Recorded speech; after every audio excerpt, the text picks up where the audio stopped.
प्यारे बच्चों, जय हिंद। बच्चों, मैं परवेश गिरी फ्री एजुकेशन एट होम में एक बार फिर आप लोगों का स्वागत करता हूं। प्यारे बच्चों, हमने आप लोगों के लिए एक नई वीडियो सीरीज शुरू की है जिसमें आप लोगों को मिल रही है सामान्य हिंदी व्याकरण की सभी वीडियो बिल्कुल फ्री, और वो भी टॉपिक बाय टॉपिक। ठीक है जी। और इसी क्रम में जो आज हमारा नया टॉपिक है वो है रस। और रस आप लोगों के लिए बहुत इंपॉर्टेंट है। यहाँ से क्वेश्चन हर बार हर परीक्षा में आते हैं, बार बार आते हैं। ठीक है जी। और इससे पहले जो हमारी वीडियो थी उसमें हमने आप लोगों को मुहावरे और लोकोक्ति के बारे में विस्तार से पढ़ाया। अगर आपने वो वीडियो नहीं देखी तो डिस्क्रिप्शन में लिख दिया हुआ है, वहाँ से आप जाकर वीडियो देख सकते हैं। ठीक है जी। और आज हम चलते हैं अपने नए टॉपिक पर, वो है हमारा रस। प्यारे बच्चों, जो रस है हमारा, इसे हमने छोटे छोटे भागों में, इसमें हो सकते 2-3 वीडियो इसकी बनेगी, और हमने इसके हर पार्ट को लिया है जिससे आप लोगों की समझ में पूरा आ सके और कोई चीज़ आप लोगों की ना छूटे। ठीक है, क्योंकि ये चीज़ ऐसी है, ऐसा टॉपिक है यो, क्योंकि इसका कोई शॉर्टकट नहीं होता। अगर आप इसमें शॉर्ट की बात करोगे तो ये सिर पर उतर जाएगा और आप लोगों की समझ में कुछ नहीं आएगा। इसलिए हमने पूरी गहराई से आप लोगों को समझाने का पूरा प्रयास किया है जिससे आप लोगों की पूरा समझ में आए। ठीक है जी, आओ चलते हैं। रस, साहित्य अथवा काव्य के आनंद को रस कहते हैं। देखो, अगर हम कोई कविता पढ़ रहे, कोई किताब पढ़ रहे, कोई नाटक देख रहे, तो उसमें जो हमें आनंद प्राप्त हो रहा है, आपने देखा होगा, अगर आप रेडियो में कोई गाना सुनते हैं, अपनी पसंद का गाना सुनते हैं, तो बहुत आदमी गाने में बिल्कुल ऐसा हो जाएगा कि कहीं डूब गया हो, ठीक है, कहीं खो गया हो, तो उसे पूरा आनंद मिलता है। उसे जो अपने मन में, अपनी जो हृदय है, उसमें पूरा आनंद मिलता है, तो वही रस है। ठीक है जी। इस रस की बात नहीं हो रही है जो जूस वगैरह गन्ने का रस, गन्ने रस की बात नहीं हो रही, साहित्य की बात हो रही है, यहाँ काव्य की बात हो रही, गीत की बात हो रही, जो हमें अंदर से जो हमें सुख मिलता है, उस रस की बात हो रही है। ठीक है जी। तो साहित्य अथवा काव्य के आनंद को रस कहते हैं। साहित्य अथवा काव्य, ऐसे करते हैं, साहित्य अथवा काव्य की आत्मा रस ही है। अगर आपको किसी साहित्य को या काव्य को पढ़ने में मजा आ रहा है, आपको अच्छा लग रहा है और आप उसे बार बार पढ़ रहे हैं, तो इसका क्या कारण है? इसका मतलब जो रस है उसका, काव्य का, उस साहित्य का जो रस है, वो अब आप अपनी अंतरात्मा में उसको प्राप्त कर रहे हैं। ठीक है जी। इसी रस का स्वाद लेने के लिए पाठक, श्रोता या दर्शक साहित्य अथवा काव्य पढ़ते हैं। मतलब इसी रस को प्राप्त करने के लिए आपने देखा होगा, कोई लोग गाना सुन रहा है, कोई लोग टीवी देख रहे हैं, ठीक है जी, कुछ लोग जो मोबाइल पर नाटक देख रहे हैं, कुछ लोग कार्टून देख रहे हैं, तो ये वही रस है। उस रस को प्राप्त करने के लिए, अपने अंतर्मन में खुशी प्राप्त करने के लिए, तो लोग क्या करते हैं, यही साहित्य काव्य वगैरह ये चीज़ हम देखते हैं जिससे हम अंतरात्मा को हमारे वो रस प्राप्त हो सके। ठीक है जी। तो बात करते हैं, देखते हैं, विभाव, अनुभाव, व्यभिचारी, ये 3 चीज़ बहुत इंपॉर्टेंट है। विभाव, अनुभाव, व्यभिचारी, भाव के संयोग से, ये 3 भाव है हमारे, एक विभाव है, एक अनुभाव है, एक व्यभिचारी। रस के अंतर्गत 3 भाव हैं के संयोग से रस की निष्पत्ति होती है। इन तीनों के मिलने से, किस किस के मिलने से? विभाव के, अनुभाव से और व्यभिचारी, इन तीनों के मिलने से ही जो हमारा रस है वो हमारा रस को निष्पत्ति होती है, इनका रस हमारा पूरा होता है, इनके मिलने से। ठीक है जी। इन्हीं को रस के अवयव, अंग कहते हैं। इसको रस के हम पार्ट भी कह सकते हैं, अंग भी कह सकते हैं, अवयव भी कहते हैं। किस किस को? बार बार मैं आप लोगों को बता रहा हूँ, विभाव, अनुभाव, व्यभिचार, विभाव, अनुभाव और व्यभिचार। ठीक है जी। इसको क्या अंग कहते हैं। जिस प्रकार रस सामने हो, देखो समझने वाली बात है, जिस प्रकार रस सामने हो किंतु जिह्वा उसका पान ना करे तो आनंद नहीं मिल सकता। देखो, आपके सामने कितना भी अच्छा रस रखा हुआ, कितनी भी अच्छी चीज़ रखी हुई, अगर आप उसे नहीं खाओगे, आपकी जीभ उसे टेस्ट नहीं करेंगे, तो आपको उसका आनंद नहीं मिल सकता। उसी प्रकार विभाव, अनुभाव, व्यभिचारी आदि के संयोग से, किस किस के संयोग से? विभाव के, अनुभाव के और व्यभिचारी, इन तीनों के संयोग से रस तभी प्राप्त होता है। इन तीनों के संयोग से रस तभी प्राप्त होता है जब पाठक, श्रोता या दर्शक के मन में स्थित स्थायी भाव उन्हें ग्रहण करने के लिए पूरी तरह तैयार हो।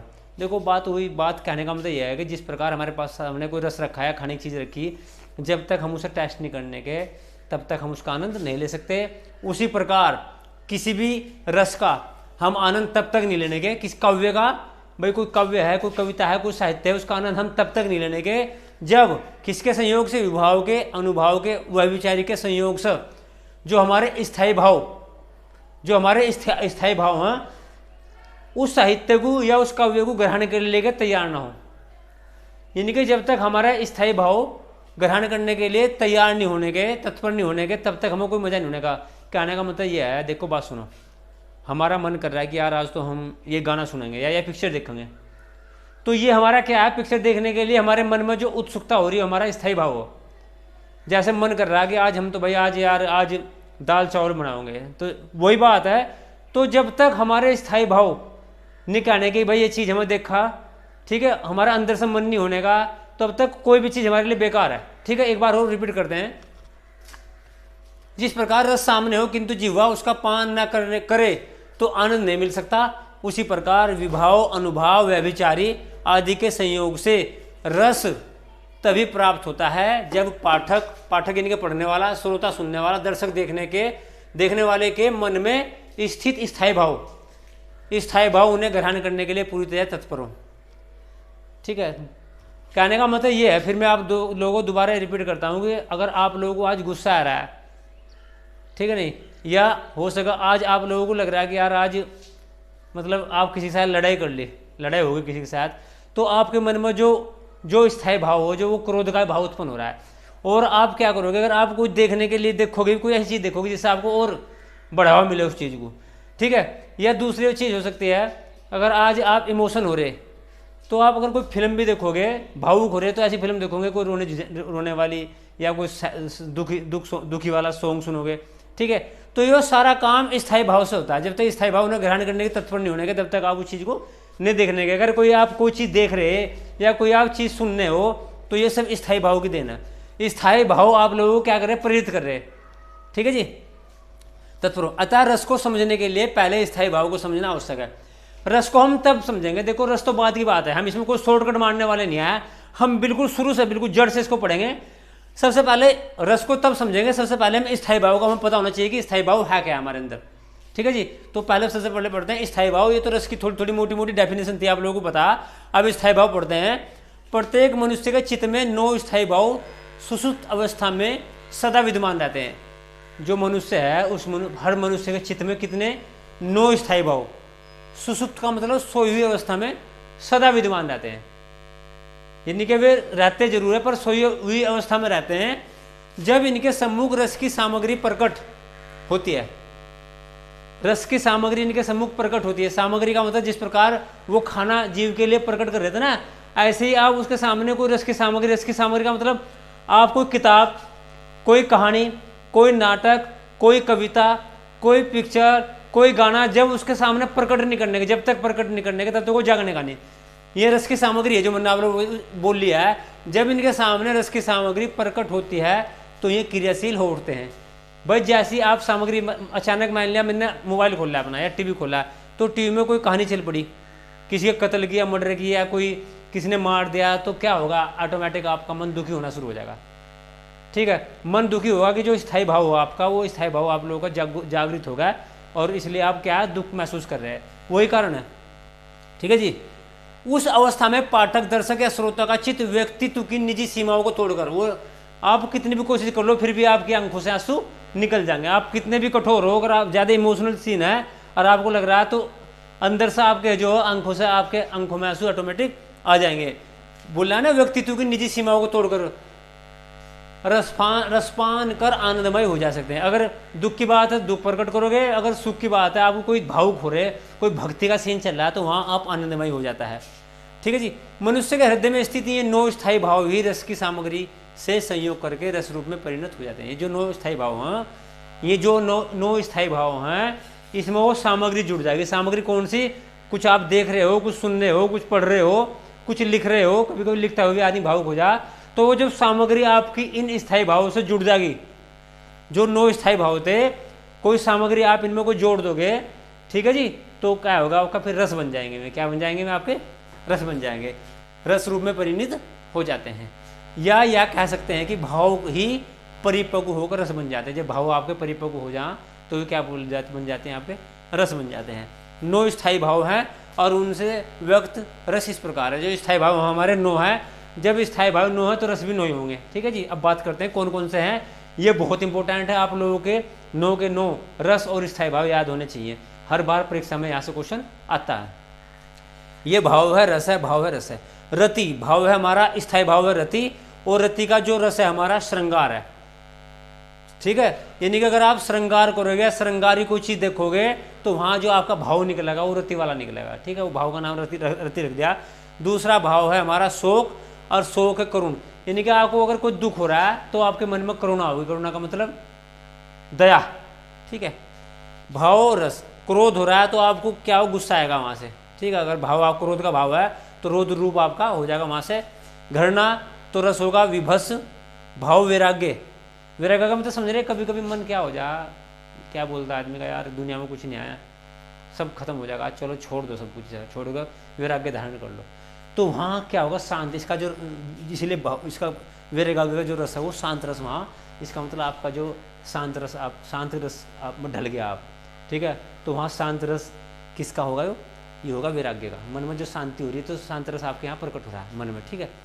उत्साह, उत्साह, अगर आप कोई ऐसी चीज़ देख लोगे जहाँ लड़ाई की मार धाड़ की बात हो रही हो या किसी राजा की बात हो रही हो, तो वहाँ क्या होगा, वीर रस आपके अंदर, आपका मन ऐसा करेगा कि यार मैं भी होता वहाँ, मैं भी लड़ता, ठीक है। तो वही है। दूसरा है हंसी, अगर हंसी का भाव आ रहा है तो रस वहाँ क्या, हास्य रस है। भाई रस तो आपके भाव आ रहा है हंसी का, तो कोई चीज़ परोसी जाएगी आपके सामने, कोई हंसी की चीज़ होगी, आप वहीं से देखोगे हंसी की चीज़, या पढ़ोगे या सुनोगे, तब जाएगा आप हंसी होगी। तो क्या होगा, ये जिस प्रकार भोजन चखोगे आप तब उसका रस पता चलेगा, ऐसे ही जब तक हंसी कि कोई चीज़ आपके सामने नहीं आने की तो हास्य आपको, इसका मतलब क्या है, हास्य रस है। भय, भय कहाँ से आएगा, भयानक से, और इसमें कहाँ से आएगा, अद्भुत से, ठीक है जी। ये आपके 9 के 9 रस है, और ये इनके स्थाव भाई भी साथ में दिए हुए हैं। दूसरी बात यह कुछ नोट करने वाली बात है, कुछ विद्वान 2 रस हो रहे हैं हमारे, भगवत रति, इसका जो रस है वो भक्ति रस है, भगवत रति का भक्ति रस है, और संतति, संतति बोलते संतान को, और संतति रति का वात्सल्य, वात्सल्य रस माने प्रेम, प्यार का रस, वात्सल्य। ये 2 रस को भी क्या बोलते हैं, स्थायी भाव इनको बोलते हैं। इनको रस की 9 की जगह 11 मानते हैं कुछ वैज्ञानिक, ठीक है। ये भी याद रखने की बात है, आपको याद रखने पड़ेगी। अब बात करेंगे अगले हम, ये तो हमने स्थायी भाव बात करें, स्थायी भाव क्या है हमारा, ठीक है। स्थायी भाव यानी कि जब तक स्थायी भाव प्रकट नहीं होने का तो रस का तो कोई मतलब ही नहीं है, सीधी बात यह है, ठीक है जी। अब बात करेंगे हम संचारी भाव या व्याभिचारी भाव। संचारी भाव को हम व्याभिचारी भाव भी कहते हैं, और नाम से ही पता चला है, संचारी का मतलब जो संचारा काम कर रहा है, आने जाने का जो काम कर रहा है, लगातार चलने फिरने का, उसको संचारी बोलते हैं। संचारी भाव प्रत्येक मनुष्य के मन में उठने गिरने वाले क्षणिक मनोभाव होते हैं। संचारी, देखो ये थे हमारे परमानेंट भाव, स्थायी, ये मन में होते रहे पर सुसुप्त अवस्था में, यानी कि सोई अवस्था में रहते हैं, और जब भी कोई सामग्री उनके सामने परोसी जाएगी, कोई भी सामग्री आएगी तो तुरंत जागृत हो जाएंगे, होते हैं हमारे शरीर में पहले से ही, इसलिए इनको स्थायी भाव बोलते हैं। यह हमारे, ये परमानेंट नहीं है, ये टेम्परेरी है, ठीक है जी। संचारी भाव, व्याभिचारी भाव। संचारी भाव प्रत्येक मनुष्य के मन में उठने गिरने वाले क्षणिक मनोभाव है। क्षणिक का मतलब एक समय में उठ गए और समाप्त हो गए। ये किसी ना किसी स्थायी भाव के साथ मिलकर क्या करेंगे, स्थायी भाव के साथ मिलकर विचरण करते हैं, विचरण करते हैं। यानी कि क्या करेंगे, जैसे ये स्थायी भाव हो इनके साथ मिल जाएंगे और उसे और मजबूत कर देंगे, उस भाव को, स्थायी भाव को और मजबूत कर देंगे। जैसे आपने एक गांव में उदाहरण देखा होगा, अगर किसी की लड़ाई बच जा, ठीक है, कोई आदमी है लड़ाई बच जा, तो उसको अक्सर देखा होगा वो फिर क्या करेगा, वो ड्रिंक करेगा, दारू पिएगा, तो दारू पिएगा मन की भड़ास निकाल रहा, मतलब, और उसे अब जो उसके मन में जो उद्गार उठ रहे थे वो उद्गार अपने बाहर निकाल दे। तो ये रस भी वही काम कर रहा हूँ, जबकि उसके मन में पहले से ही था, भाई गाली देनी है, उसके मन में पहले से ही चल रहा था, तो स्थायी भाव तो उसके मन में पहले थे, पर इन्होंने उसे और बढ़ावा दे दिया, जैसे वो दारू ने उसे बढ़ावा दे दिया और उजागर कर दिए, तो वही काम ये करते हैं, ठीक है जी। ये क्या करते हैं, इस साथ मिलकर विचरण करते हैं और उन्हें पुष्ट करते हैं। पुष्ट का मतलब मजबूत करते हैं, और किसने, स्थायी भाव को। संचारी भाव स्थायी भाव को और मजबूत कर देते हैं। ये किसी एक स्थायी भाव के मित्र ना होकर अवसरवादी होते हैं। ये क्या करें, किसी के मित्र नहीं है कि भाई अगर ये घरना वाला भाव उठेगा तो मैं तभी उठूंगा, मैं, इनकी मर्जी है, इन्हें जब भी लगेगा, जब भी अवसर लगेगा तभी ये उठ खड़े होंगे और उसे बल प्रदान करेंगे, ठीक है जी। इनका ये काम है, अवसरवादी होते हैं। इनकी संख्या 33 होती है। देख सब यहाँ से भी क्वेश्चन बनता है, कितनी 33, इनकी संख्या 33 होती है। उनकी संख्या 9 या 11 हो सकती है। अगर ऑब्जेक्टिव में आपका 9 है तो 9 लिखेंगे, 11 है तो 11 लिखेंगे। इनकी संख्या 33 होती है।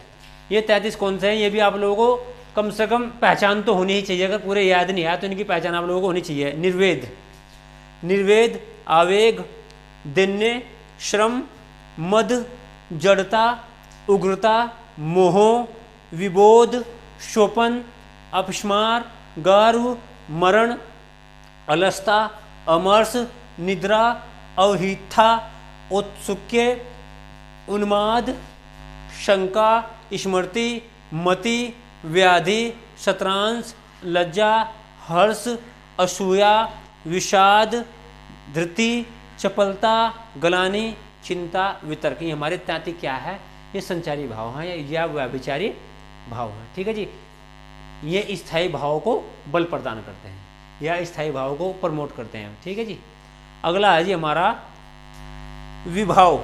वो संचारी भाव था, यह है हमारा विभाव। अब विभाव के बारे में पढ़ते हैं। जैसे हमने शुरू में बोला था ना, विभाव, अनुभाव, व्यभिचार, तो यही चीज़ हम करने जा रहे हैं। ठीक है, व्यभिचार हमने पढ़ दिया, व्यभिचारी को संचारी भाव बोलते हैं। अब बात करेंगे विभाव की। भाव जागृत करने के कारक को विभाव कहते हैं। भाव, इमोशन, मन में अगर आपके इमोशन हो गए, ठीक है, इमोशन का मतलब आपने कोई फिल्म देख कर आप बैठे बैठे रोने लगे, उस फिल्म में कोई ऐसा सीन था, तो भाव जागृत करने का कारक है वो विभाव होते हैं। जो कारक आपने वहाँ देखा, कोई सीन देख लिया आपने, तो वो कारक होगा।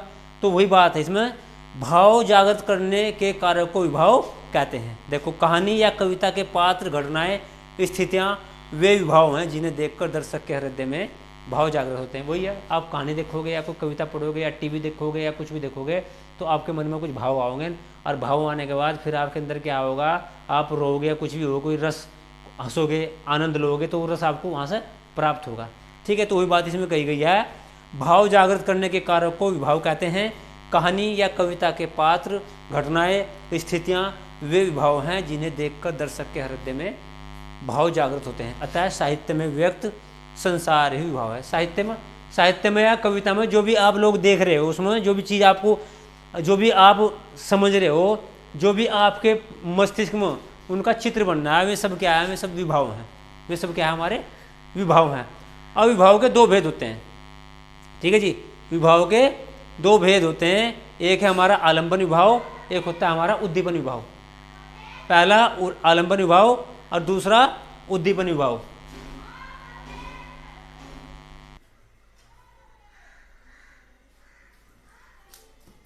आलंबन विभाव और उद्दीपन विभाव। ठीक है जी, तो आलंबन विभाव क्या है, पर्दे पर प्रकट मूल विषय वस्तु को आलंबन विभाव कहते हैं। जो हमारा पर्दा है, जो पर्दे पर, यानी कि हमने या कविता देखी है, साहित्य देखा है, या कोई हमने कोई पिक्चर देख ली, तो हमारे पर्दे पर जो चीज, जो आकृति हमारे मस्तिष्क में बनी, ठीक है जी, उसको क्या बोलते हैं, आलंबन विभाव कहते हैं।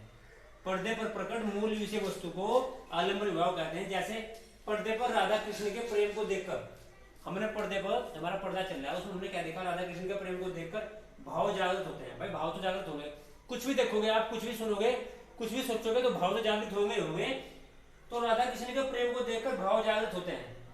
अतः राधा और कृष्ण क्या है, आलंबन विभाव है। राधा कृष्ण क्या है, आलंबन विभाव है, राधा और कृष्ण। ठीक है जी, आलंबन विभाव के पुनः दो भेद होते हैं। जो हमारा आलंबन विभाव है, सबसे पहले जो हमारा विभाव था, तो उसके दो भाग थे, एक आलंबन विभाव, एक उद्दीपन विभाव। उसके बाद आलंबन विभाव के भी दो पार्ट हुए हमारे। वे कौन कौन से हैं जी, दो भेद हैं, आलंबन और आश्रय। आलंबन और आश्रय, दो भेद है किसके, आलंबन विभाव के, आलंबन और आश्रय। जैसे राम को देखकर सीता के हृदय में प्रेम उत्पन्न हुआ। राम को देखकर सीता के हृदय में क्या हुआ, प्रेम उत्पन्न हुआ। यहाँ राम क्या है, आलंबन है। राम क्या है, यहाँ आलंबन है, और सीता क्या है, आश्रय है।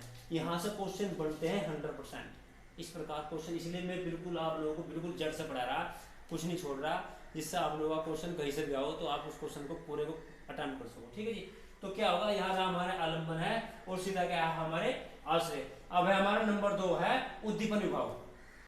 नंबर 2 है हमारा उद्दीपन विभाव। उद्दीपन विभाव, ठीक है जी, पहला था जी हमारा आलंबन विभाव। उद्दीपन विभाव, आलंबन विभाव को पूर्ण परिपक्व अवस्था तक पहुंचाने के लिए, ये जो हमारा आलंबन विभाव था फर्स्ट, इसी आलंबन विभाव को पूर्ण परिपक्व अवस्था तक पहुंचाने के लिए कुछ स्थितियां सहायक रूप में सामने आती हैं। कुछ स्थितियां सहायक रूप में सामने आती हैं। जैसे राधा और कृष्ण के प्रेम में, राधा और कृष्ण का प्रेम चल रहा है, तो साय के रूप में क्या क्या चीज होगी, प्रेम बढ़ेगा। साय का मतलब और उस प्रेम को बढ़ाने के लिए क्या होगा, एकांत स्थान। अगर उन्हें एकांत स्थान मिलेगा तो प्रेम और बढ़ेगा उनका। मनोरम स्थल, अगर कोई जगह अच्छी जगह मिलेगी, सुंदर जगह मिलेगी तो उनका क्या होगा, प्रेम और बढ़ेगा। नायिका का श्रृंगार, अगर राधा जितना श्रृंगार करके होगी, जितनी सुंदर वो लगेगी कृष्ण जी को, तो क्या होगा, प्यार बढ़ेगा घटेगा, प्यार और बढ़ेगा। तो ये उद्दीपन है, ठीक है जी। और दूसरा क्या आखिर में क्या, प्रेम भरी उक्तियां। अगर प्रेम भरी बातें करेंगे वे, उन्हें प्रेम भरी बातें करने का जो समय मिलेगा तो उससे क्या होगा, उनका जो प्रेम और बढ़ेगा और प्रमाण चढ़ेगा। तो ये बातें सारी, इनसे क्या हो रहा, प्रेम कहीं ना कहीं बढ़ रहा है, हमारा प्रेम में इजाफा हो रहा है। तो ये सारे उद्दीपन बोले जाएंगे। क्या बोले जाएंगे, ठीक है, इनको हम क्या बोलेंगे, उद्दीपन विभाव कहते हैं। और ये उद्दीपन विभाव किस पर काम करता है, आलंबन विभाव को बढ़ावा देने के लिए। या ऐसे भी कह सकते हैं, मैं एक चीज और बताता हूँ, एक गांव का उदाहरण, नॉर्मल उदाहरण देता हूँ एग्जाम्पल। अभी कुछ दिन पहले एक पड़ोस के आदमी ने मुझे बुलाया, हाँक मारी, उसने आवाज दी मुझे शाम के टाइम। दिन में तो हो सके वो कह नहीं सकता, शाम के टाइम जब मैं उसके पास गया तो उसने ड्रिंक करके थी बहुत अच्छाई। और ड्रिंक करने के बाद उसने मेरे से कुछ बातें करी, कुछ खराब बातें भी करी उसने, कुछ पुरानी बातें ऐसी करी जिनसे भाई आदमी गुस्सा हुआ। तो मुझे उसने क्या हुआ, यानी कि जो दारू थी, दारू एक उसके मन में पहले से थी, ईर्ष्या तो मेरे प्रति उसके मन में पहले से चल रही थी, वो जो घृणा थी उसके मन में थी पहले से ही। पर जो जो दारू पी, दारू ने क्या किया, उद्दीपन का काम कर दिया, जो घृणा के जो भाव थे और बढ़ा दिए। और उसने वो जो घृणा थी जो उसके मन में चल रही थी, उसके दिल में चल रही थी, वो दारू को पीने से उसने जुबान पर ला दी। जुबान पर लाने से उसने बोल दिया मुझे, यानी कि जो चिड़ावट थी उसे, जो मेरे से एलर्जी थी, उसने सारी बोल दी। तो वही बात है, यानी कि उद्दीपन का मतलब ही होता है किसी कार्य को जल्दी से करना, किसी काम को बढ़ावा देना। तो जो हमारा उद्दीपन विभाव है, ये आलंबन विभाव को बढ़ावा देगा, बस सीधी बात ही है।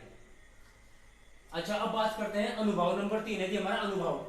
अनुभव क्या है, आश्रय की चेष्टाओं को अनुभव कहते हैं। अनुभव, आश्रय क्या है, देखो सबसे पहले क्लियर कर लेते हैं आश्रय क्या है। राम को देखकर सीता के हृदय में प्रेम उत्पन्न हुआ, तो राम क्या है यहां से आलंबन, और सीता क्या है हमारी आश्रय।